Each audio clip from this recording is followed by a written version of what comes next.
Ricardo Pereira tinha tudo o que um homem podia desejar.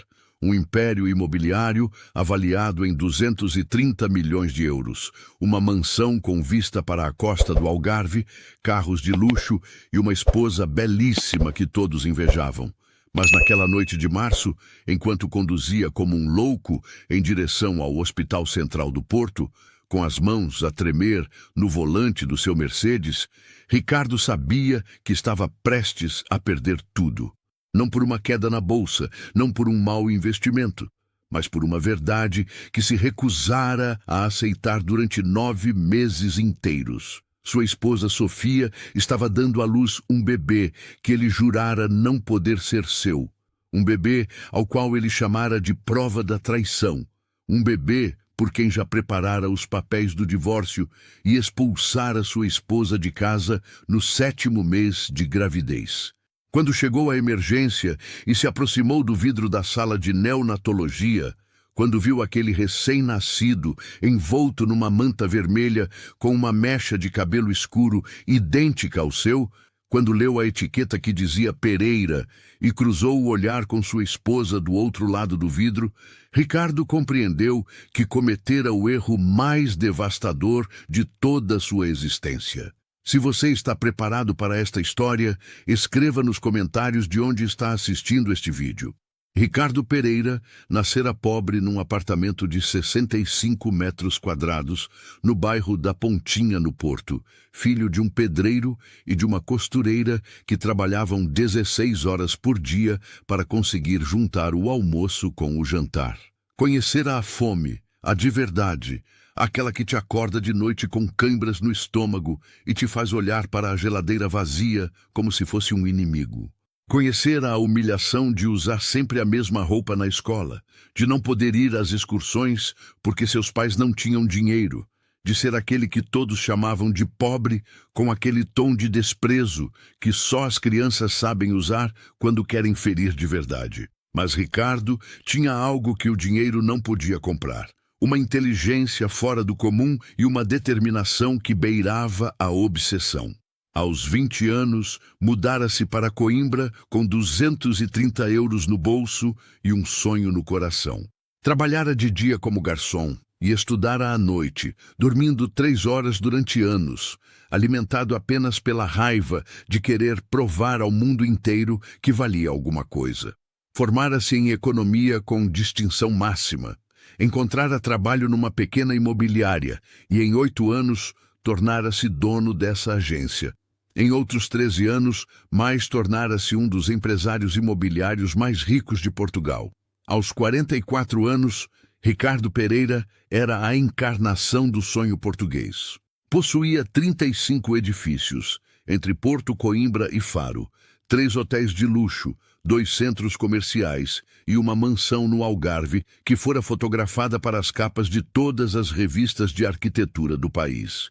Tinha uma coleção de relógios que valia o preço de um apartamento. Conduzia carros que custavam mais do que seus pais ganharam em toda a vida e frequentava os círculos seletos do Porto que conta, dos nomes importantes e dos sobrenomes que abrem todas as portas. Mas havia algo que todo esse dinheiro não conseguira comprar, algo que Ricardo ocultava como o mais vergonhoso dos segredos. Ricardo Pereira era estéril. Descobrira aos 37 anos, quando começara a pensar que talvez fosse o momento de formar uma família. Fora ao melhor especialista do Porto, convencido de que seria apenas uma formalidade. Em vez disso, o médico comunicara-lhe o diagnóstico. Azoospermia completa, 0 espermatozoides, nenhuma possibilidade de conceber de forma natural. Uma condição irreversível que transformava o grande Ricardo Pereira num homem que não podia ter a única coisa que realmente desejava: consultara outros 18 especialistas em 3 países diferentes, gastara centenas de milhares de euros em tratamentos experimentais, mas a resposta sempre era a mesma: era impossível. No fim, Ricardo guardara os laudos médicos num cofre no seu escritório e construíra ao redor dessa verdade um muro tão alto que às vezes quase conseguia esquecê-la. Então surgiu Sofia, Conhecera-a numa cena beneficente 3 anos antes. Sofia era a organizadora do evento, uma mulher de 34 anos, com o cabelo castanho caindo sobre os ombros como ondas de seda, olhos verdes que pareciam conter todos os segredos do mundo e um sorriso que iluminara aquela sala mais do que todos os lustres juntos. Ricardo ficara fulminado pela forma como ela o olhara quando ele se apresentou esperando a habitual reação de admiração. Sofia olhara-o como se nunca tivesse ouvido esse nome, como se não se importasse nada com seus milhões, como se visse algo além da fachada de sucesso. Sofia Rodrigues vinha de uma família normal, pais professores que lhe transmitiram o amor pela cultura e a indiferença pelo dinheiro. Estudara história da arte, trabalhava para uma fundação que se dedicava a restaurar obras em igrejas abandonadas e vivia num apartamento em Braga, que custava menos do que a conta mensal de Ricardo no restaurante. Era tudo o que ele não era. Genuína, simples, desinteressada. Casaram-se 1 ano depois numa cerimônia íntima na igreja da aldeia onde Sofia crescera, num pequeno município de Trás-os-Montes. Ricardo pensara que aquele era o dia mais feliz de sua vida. Não sabia que seria o princípio do fim. O primeiro ano de casamento fora um sonho. Ricardo descobrira uma felicidade que não acreditava possível, uma serenidade que o dinheiro nunca conseguira dar-lhe. Voltava para casa à noite e encontrava Sofia esperando-o com um sorriso. Jantava com ela falando de tudo e de nada. Adormecia abraçado a ela. Pela primeira vez na vida, Ricardo Pereira não sentia a necessidade de correr, de conquistar, de provar algo a alguém. Mas havia uma conversa que evitava, um tema que esquivava cada vez que Sofia tentava levantá-lo. Os filhos. Sofia falava disso com aquela naturalidade de quem dá por certo que chegarão mais cedo ou mais tarde. Dizia que gostaria de ter 2, talvez 3, que imaginava a mansão no Algarve cheia de risadas de crianças. E cada vez, Ricardo mudava de assunto, inventava uma desculpa, adiava para um futuro que sabia nunca chegaria. Nunca lhe contara sobre sua esterilidade. Tinha medo de que ela o olhasse de outra forma, de que o visse como um homem incompleto, de que o deixasse por alguém que pudesse dar-lhe o que ele não podia dar. Ricardo Pereira, o homem que não tinha medo de nada, estava aterrorizado diante da ideia de perder a única pessoa que o amara pelo que realmente era. Então calara-se, e esse silêncio transformara-se numa bomba relógio. Era uma tarde de maio, quase 2 anos depois do casamento, quando Sofia voltou para casa com uma expressão no rosto que Ricardo nunca vira. Uma mistura de felicidade, medo e algo mais que ele não conseguia decifrar. Sentou-se no sofá da sala e pediu-lhe que se sentasse ao lado dela porque tinha algo a dizer-lhe. Ricardo sentou-se e nesse momento sentiu algo dentro dele que começava a rachar. Sabia, com aquela certeza que às vezes temos antes de conhecer os fatos, que o que ia ouvir mudaria tudo. Sofia pegou-lhe as mãos, olhou-o nos olhos com aquelas pupilas verdes que ele amava mais do que qualquer coisa no mundo, e disse-lhe que estava grávida de 2 meses. Descobrira naquela tarde, depois de semanas sentindo-se estranha, cansada, com náuseas matinais que atribuíra ao estresse. Ricardo ficou imóvel. Seu rosto não traiu nenhuma emoção, como se estivesse esculpido em pedra, mas dentro dele desmoronava-se um mundo inteiro. Grávida.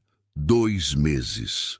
2 meses nos quais Ricardo sabia, com certeza matemática e médica, que era impossível ter sido ele quem a engravidara.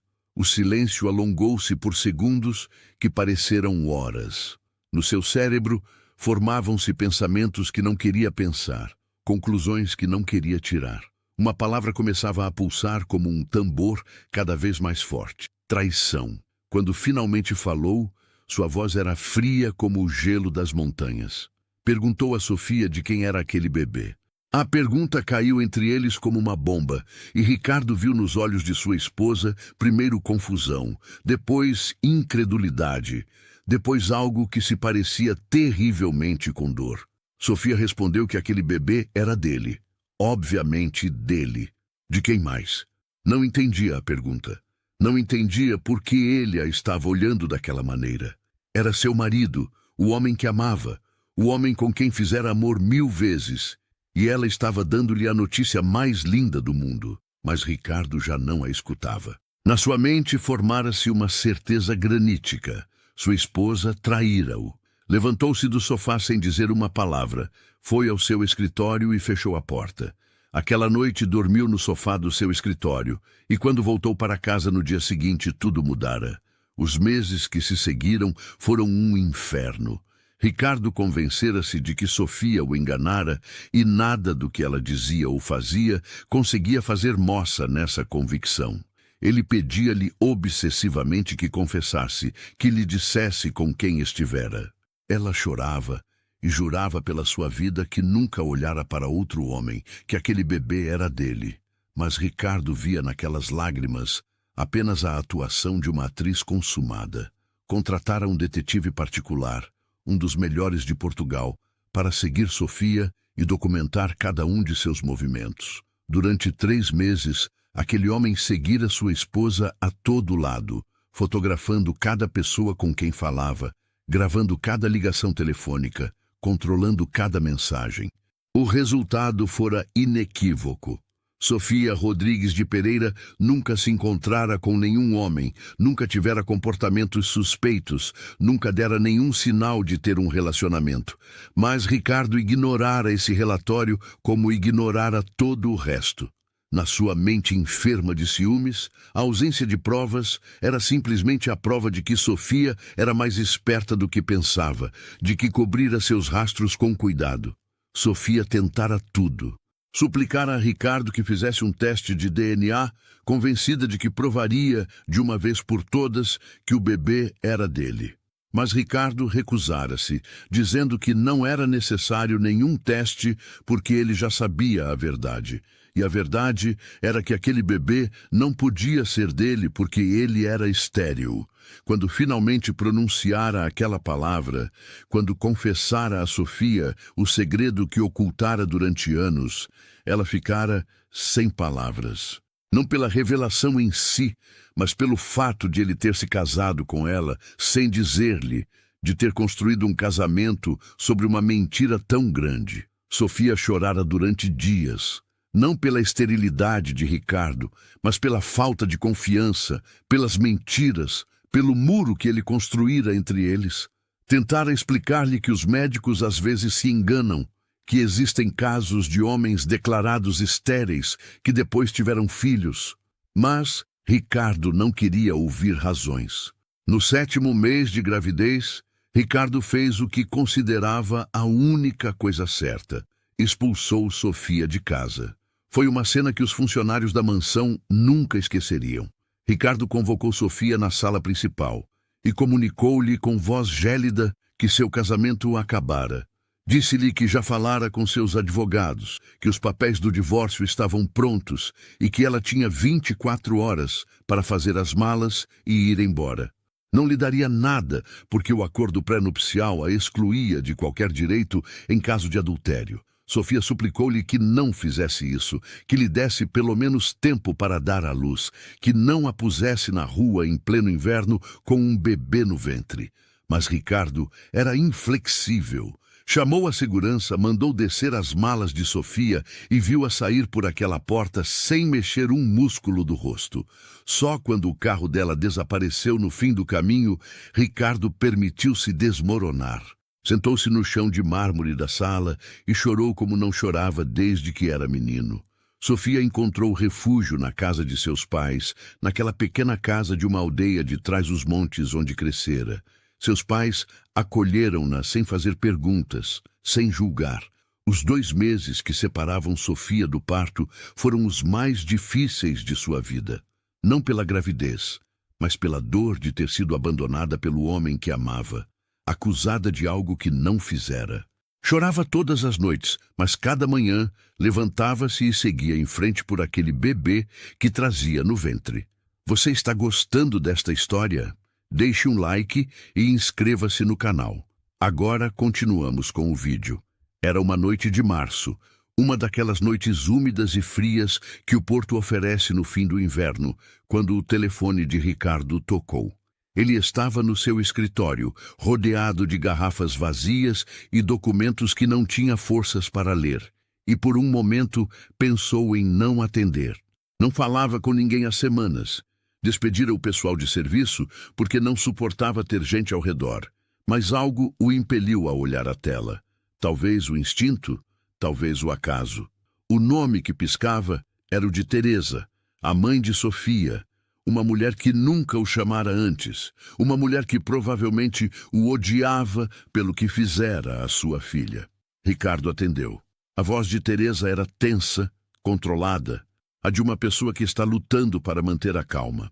Disse-lhe que Sofia estava na emergência do Hospital Central do Porto, que tivera complicações repentinas, que iam fazer-lhe uma cesariana de emergência porque o bebê estava em sofrimento fetal. Disse-lhe que não ligava por ele, que não lhe pedia nada, mas que achava que ele tinha direito de saber que seu filho estava prestes a nascer e que talvez não conseguisse. Ricardo ficou paralisado. Seu filho.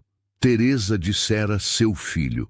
Não o filho de outro, não o bastardo da traição, mas seu filho. Por um momento no cérebro de Ricardo abriu-se uma rachadura naquela certeza granítica que construíra durante os últimos meses. E se estivesse enganado? E se os médicos estivessem enganados? E se aquele bebê que estava nascendo nesse momento, aquele bebê que talvez estivesse morrendo, fosse realmente seu? Não recordou nunca como chegar ao seu carro, como arrancara. Só recordou a estrada correndo veloz na escuridão, os faróis atravessando a neblina, o coração batendo tão forte que lhe doía o peito. Trás os montes, ficava a 4 horas do Porto, mas aquela noite Ricardo chegou em pouco mais de 2, conduzindo a velocidades de loucura. Quando chegou ao hospital, já passara da meia-noite. Correu pelo estacionamento, passou a entrada de emergência, atropelando quem se pusesse no seu caminho. Perguntou a todos onde ficava a maternidade. Encontrou Teresa no corredor do departamento, sentada numa cadeira com as mãos juntas no colo, como se estivesse rezando. Quando o viu chegar, a mulher levantou-se e olhou-o com uma expressão que ele não conseguiu decifrar. Não era ódio. Era algo que se parecia com um cansaço infinito, misturado com um clarão de esperança. Teresa disse-lhe que Sofia estava há meia hora no centro cirúrgico, que o bebê tinha o cordão umbilical enrolado ao redor do pescoço. Disse também que Sofia, antes de entrar no centro cirúrgico, perguntara por ele. Dissera que queria que estivesse presente no nascimento do seu filho. Sentou-se junto a Teresa e esperou. Minutos que pareciam horas. Depois, finalmente, a porta abriu-se e saiu um médico. O médico disse que o bebê nascera, que era um menino que pesava 3.700 gramas e que depois de um momento de dificuldade inicial estava fora de perigo.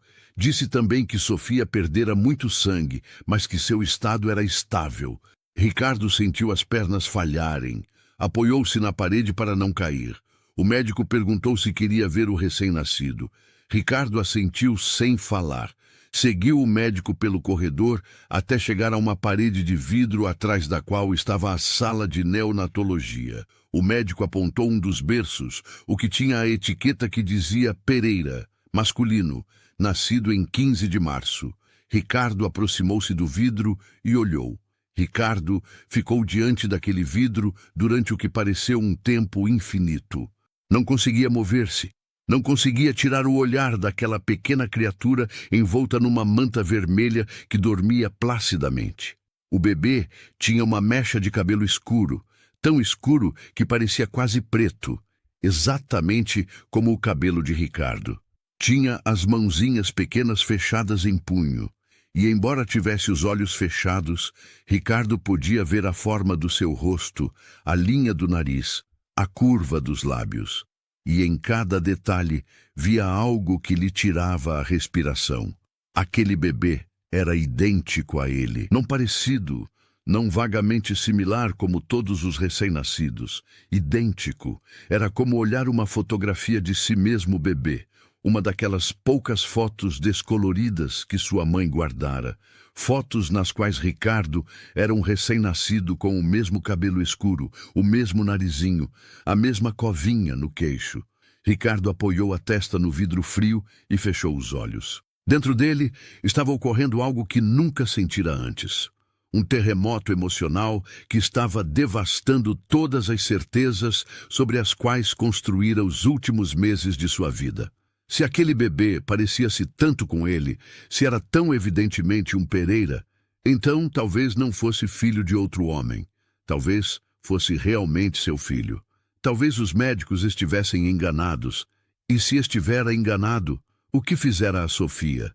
As imagens começaram a desfilar pela sua mente como um filme de terror.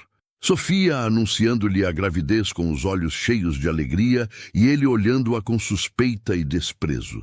Sofia chorando, jurando-lhe que nunca o traíra e ele chamando-a de mentirosa. Sofia grávida de 7 meses com a barriga enorme, suplicando-lhe que não a expulsasse de casa, e ele chamando a segurança. Ricardo olhou para as mãos que tremiam. Aquelas eram as mãos de um monstro. Foi nesse momento que a viu. Sofia estava de pé do outro lado do corredor, apoiada no braço de seu pai.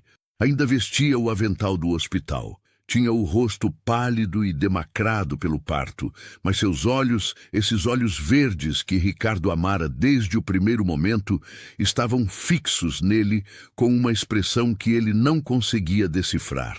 Não havia ódio naqueles olhos, embora devesse haver. Não havia raiva. Só havia uma tristeza infinita, profunda como um oceano. Uma tristeza que falava de amor traído, de confiança destruída, de sonhos quebrados. Foi Sofia quem se moveu primeiro. Soltou-se do braço de seu pai e começou a caminhar em direção a ele, um passo lento e fatigado após o outro. Ricardo ficou imóvel, olhando-a aproximar-se. Quando estavam cara a cara, separados apenas por alguns centímetros, Sofia levantou a mão e apoiou-a no vidro, exatamente no ponto onde ainda estava a marca das mãos de Ricardo, e com uma voz que era pouco mais que um sussurro, disse apenas 3 palavras. É seu filho. Ricardo desmoronou. Os joelhos cederam e encontrou-se no chão frio do corredor, soluçando como uma criança, com as lágrimas sulcando-lhe o rosto. Tudo o que guardara dentro durante meses, a raiva, a dor, os ciúmes, o medo, saiu num torrente que o arrastou completamente. Sofia agachou-se junto a ele, apesar da dor da cesariana, apesar de tudo o que ele lhe fizera. Pegou-lhe o rosto entre as mãos e obrigou-o a olhá-la. E quando seus olhos se encontraram, Ricardo viu algo que não merecia, mas que desejava mais do que qualquer coisa no mundo. Viu o perdão. 2 semanas depois, Ricardo estava sentado na sala da casa dos pais de Sofia. Tinha nos braços seu filho, aquele bebê, a quem chamaram Miguel em homenagem ao pai de Sofia, e olhava-o dormir com uma expressão que sua esposa nunca lhe vira antes. Tinham sido 2 semanas intensas, cheias de conversas difíceis, de lágrimas, de confissões dolorosas e de lento trabalho para reconstruir o que ele destruíra. Ricardo contara tudo a Sofia. A esterilidade, a vergonha que sentira, o medo de perdê-la que o empurrara a ocultar-lhe a verdade. Pedira-lhe perdão. Um perdão que sabia não merecer, mas que ela lhe concedera igualmente, porque Sofia era feita de amor, mesmo quando o amor doía. Depois, ligaram juntos ao médico de Ricardo, aquele especialista do Porto que anos antes lhe dera o diagnóstico de esterilidade. O médico admitira que em casos extremamente raros, talvez um entre 100.000, homens com a zoospermia completa podiam ter episódios isolados de produção espermática suficiente para a concepção. Era um fenômeno pouco estudado, mas existia. Ricardo fora um desses milagres estatísticos. Sofia pedira-lhe tempo. Não para decidir se o perdoava, isso já fizera, mas para entender se podia voltar a confiar nele. Ricardo aceitara sem protestar. Pela primeira vez na vida compreendera que havia coisas que não se podiam comprar, conquistar ou obter com determinação. Havia coisas que tinham que ganhar-se dia a dia, gesto a gesto. Vendera a mansão no Algarve, transformada no símbolo de tudo o que correra mal. Comprara um apartamento em Braga, perto da casa dos pais de Sofia. Um apartamento normal, sem tetos pintados a fresco, mas com o quarto para o bebê e o espaço para crescerem juntos. Também mudara sua forma de trabalhar. Já não 18 horas por dia perseguindo o próximo negócio. Delegara a maior parte do trabalho aos seus colaboradores e começara a passar o tempo em casa com sua esposa e seu filho. Trocar fraldas, preparar mamadeiras, levantar-se de noite quando Miguel chorava. Coisas que o velho Ricardo teria considerado abaixo da sua dignidade e que o novo Ricardo considerava o maior privilégio de sua vida. Meses depois, numa tarde de verão, Ricardo e Sofia estavam sentados na varanda do seu apartamento, olhando o pôr do sol que tingia o céu de laranja e rosa. Miguel dormia no seu berço no quarto ao lado, o monitor do bebê ligado na mesinha entre eles. Ricardo disse que estava pensando em como fora estúpido, em como estivera perto de perder tudo o que realmente importava, em como pouco lhe importava agora todo aquele dinheiro que antes era o centro da sua existência. Disse que estava pensando em que tipo de pai queria ser para Miguel, em como ensinar-lhe que o valor de um homem não se mede pela conta do banco, mas pela capacidade de amar e de pedir perdão quando se engana. Sofia levantou-se da cadeira, sentou-se no seu colo e abraçou-o com aquela força suave que só ela sabia ter. E naquele abraço, Ricardo compreendeu que a verdadeira riqueza nunca estivera nos seus edifícios, nos seus hotéis, nos seus carros. A verdadeira riqueza sempre estivera no coração de uma mulher que o amara, apesar de tudo, e nos olhos de um menino que o olhava como se fosse o centro do universo. Um ano depois, Ricardo e Sofia renovaram seus votos matrimoniais na mesma igreja da aldeia onde se casaram pela primeira vez. Foi uma cerimônia simples, apenas a família e uns poucos amigos íntimos. Miguel, que já tinha quase 2 anos, levou os anéis sobre uma almofada de veludo vermelho, caminhando com aqueles passos inseguros das crianças que acabam de aprender a mover-se sozinhas. Quando saíram da igreja sob uma chuva de arroz e pétalas de flores, quando Ricardo pegou Miguel nos braços e com o outro braço estreitou Sofia, compreendeu que a história que começara como uma tragédia transformara-se em algo diferente. Transformara-se numa história de redenção. Não a redenção do milionário que recuperava sua riqueza, mas a muito mais importante, a do homem que recuperava sua humanidade. Não o final feliz dos contos de fadas, esse perfeito e sem sombras, mas o final feliz de verdade, o que chega depois da dor, depois dos erros, depois do duro trabalho de reconstruir o que se destruiu. Cada manhã, quando acordava junto a Sofia e ouvia Miguel chamando o papai do seu quarto, Ricardo agradecia por aquela noite de março em que correra ao hospital, por aquele vidro da sala de neonatologia que lhe mostrara a verdade, por aquela mulher extraordinária que escolhera perdoá-lo quando teria todo o direito de odiá-lo, e sabia que essa era a única riqueza que realmente importava.